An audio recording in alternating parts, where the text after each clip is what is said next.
here we go, but somehow I'm caught in the middle.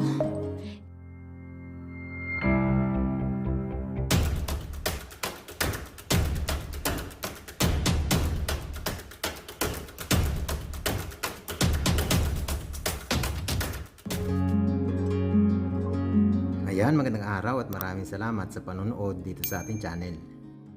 Ang challenge ngayong araw ay galing kay Ma'am Diana Adriano at kay Sir Jerome Sia. Ang challenge, bisitahin yung Madlingin Falls sa Caranglan, Nueva Ecija. Siya nga pala, kung may lugar kayo na gusto nyong gawan natin ng video documentation, pwede nyong i-comment sa baba. Time check tayo, 7:10 ng umaga. Location natin ay General Natividad. A drop in the ocean so endless, reaching for. Ang magiging biyahe natin, solo long ride papunta sa Madlingin Falls sa Burgos, Caranglan. Mula sa General Natividad hanggang Burgos, Caranglan ay kailangan kong pumadyak ng 73.65 kilometers. Balikan ang gagawin, so times 2, 147.30 kilometers ang kailangan kong padyakin. Sweet escape, a lovely start, but letting. Andito na tayo ngayon sa bayan ng Rizal.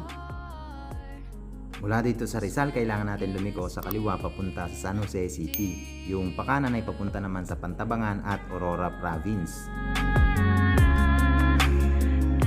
Ito na yung arko ng San Jose City, papasok na tayo.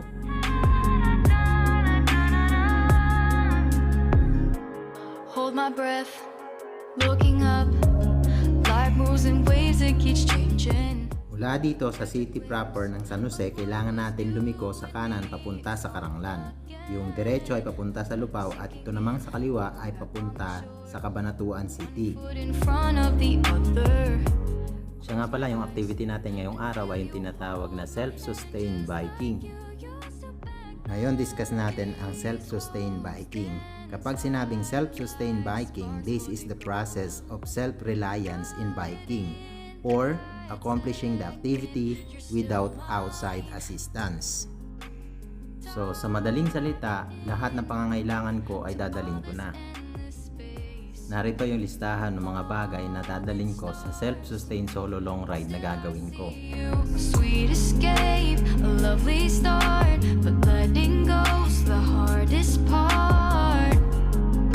Swimming in this deep, deep blue. I know I'm floating on this dream, but soon comes morning. Kailangan natin lumiko sa kanan papunta sa Caranglan proper.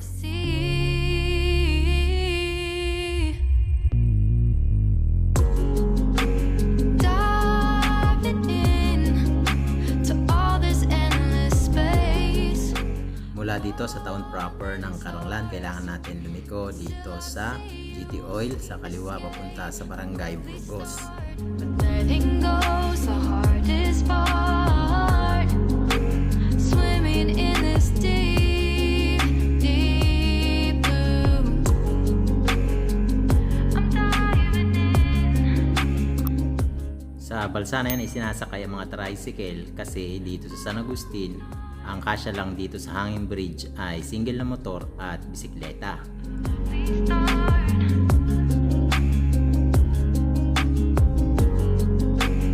Swimming in this deep, deep blue.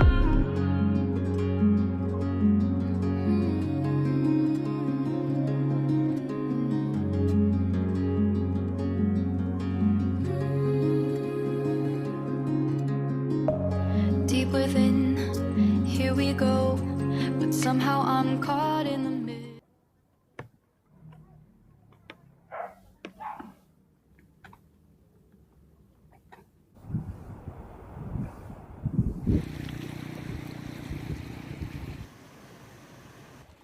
Pakita ko yung laman ng stick well, mantika, asin, paminta, betchin, sibuyas at bawang.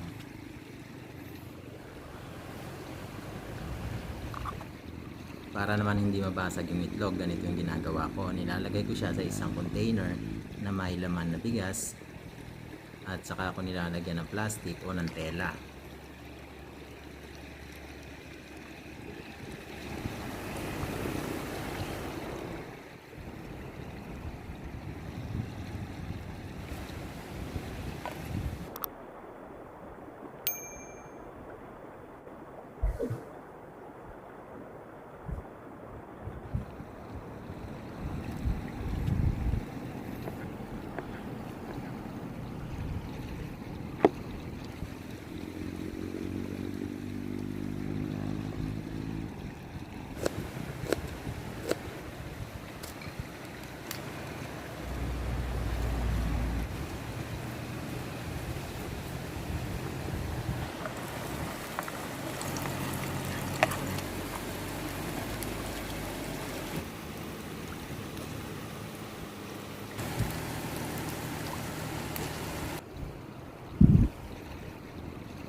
Deep within, here we go, but somehow I'm caught in the middle.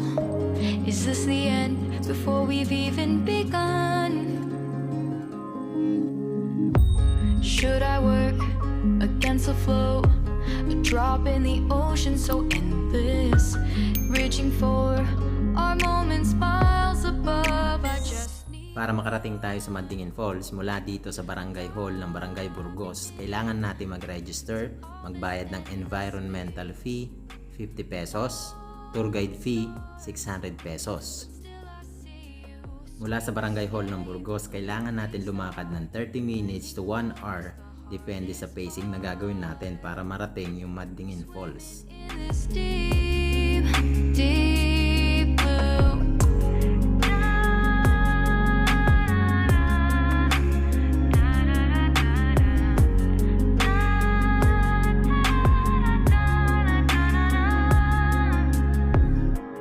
Hold my breath, looking up. Life moves in waves that keeps changing. Catch a glimpse of what was you and me. It's gone again, sinking in, back on the shore. One foot in front of the other. Close my eyes and feel you hold my hand just like you used to back then. These hopes dance high like sparks before they go out. But in that second, you're still mine. Diving in to all this endless space. Falling stars.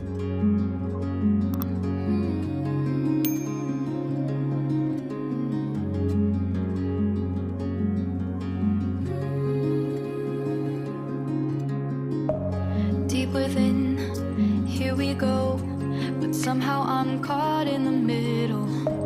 Is this the end before we've even begun?